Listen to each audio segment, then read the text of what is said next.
Hello, Gene Schwimmer here. Welcome to today's vlog. A couple of short items, then on to the main subject for today. So the first item I just want to mention, I have thought this for quite a while. Illegal immigration. Our policy has been to catch an illegal alien at the border and then drop him off right at the border, just on the other side in Mexico. But Eisenhower had this same problem with illegal immigration, and his solution was a little bit different. He would catch an illegal alien, but would not drop that alien off just on the other side of the border, but would drop that alien off on the other side of the country. Just drop them off on the other side of the country, and then that illegal alien would have to cross all of Mexico again to get to the border. Well, it was just announced today that Trump is going to do that, because I have said, why don't we do that?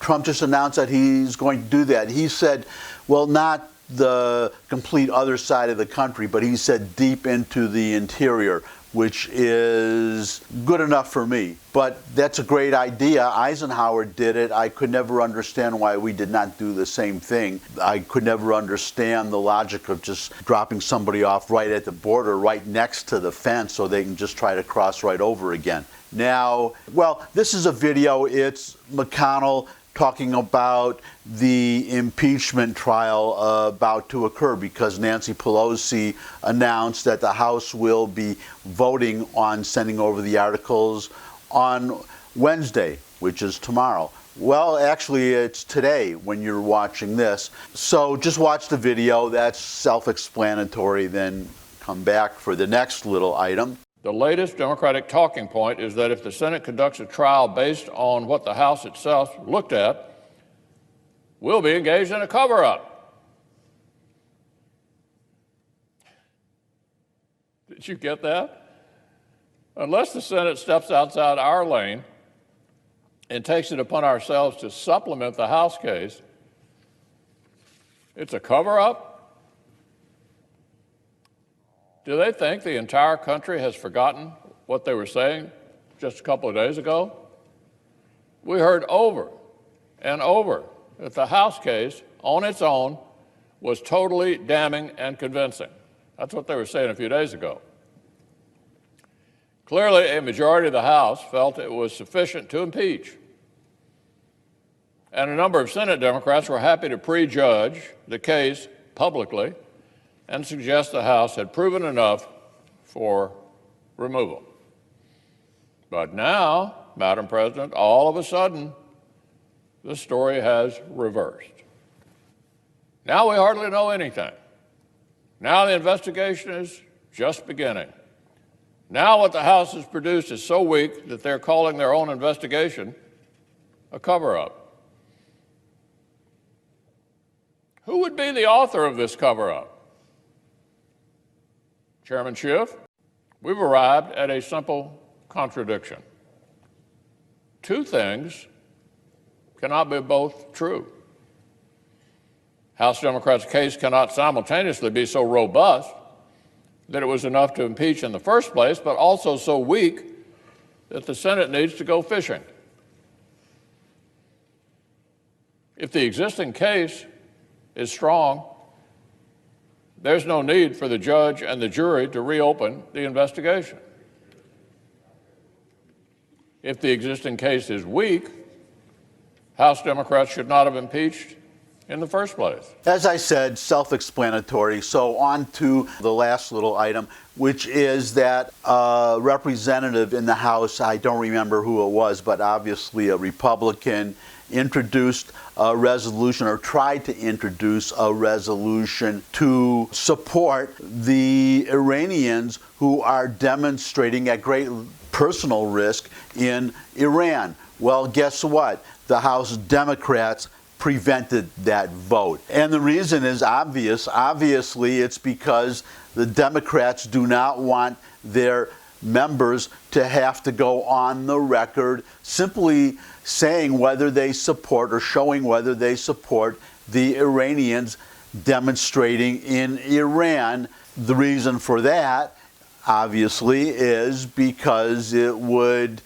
be a boost to Donald Trump. It would be favorable to Donald Trump. So there you see it in stark illustration that the Democrats are more concerned with hurting Trump or not helping Trump than they are about these demonstrators being beaten and shot in the street. I read in a couple of places that the authorities are now shooting at the demonstrators, which brings us now to the main subject, which is related, and it's about these demonstrations in Iran. As I said yesterday, they are not subsiding. They are getting stronger. They are getting more numerous. And in fact, a couple of additional events, two female news anchors in Iran have resigned. One of them said that I'm resigning after 13 years as an anchor because I can no longer lie to you, the Iranian people. That's one development, or you can count it as two if you want, two anchors, but also the only Iranian female Olympic medalist has defected to the West. And this leads me into what I want to say, which is that people, well, let me give you this headline first and a couple of quotes, and then I'll give you my comments. So here's a headline. Iran is closer than ever before to regime collapse, says former Obama security advisor. Iran has had a turbulent past week, marked by more than 100 Iranian deaths and dramatically increased tensions with the U.S. as it enters into the third day of protests fueled by popular anger over the government's handling of a downed passenger jet. Some observers argue that this is the most vulnerable the Islamic Republic's regime has been since its founding in 1979. Asked about the possibility of regime collapse, General James Jones, who was Obama's national security advisor in 2009 and 2010, said the risk for Tehran cannot be ignored.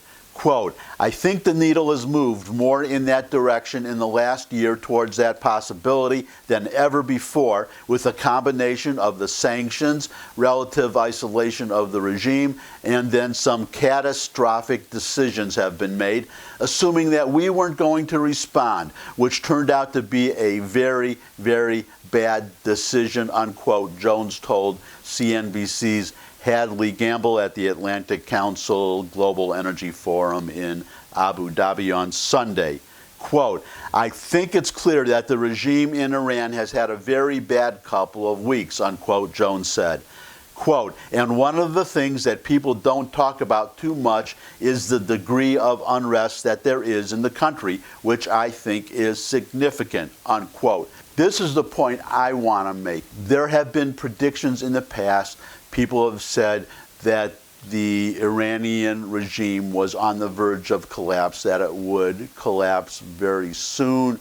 They have been proven wrong. Now we are hearing or starting to hear those same predictions. But I have to say personally that, and again, I'm an old guy, so this could have been before some of you watching this were even born, but I am starting to get what I guess you could call a USSR 1998 feeling. In other words, the kind of feeling that was in the air at that time when the USSR, the Soviet Union, collapsed. Now, it so happens that I was in Germany in 1986, so that's just 2 years before the collapse. And in fact, I was staying just outside of Dusseldorf. I had thought of traveling to Berlin, which would have been to West Berlin at the time because the city was divided, and I would have had to go through East Germany to get to West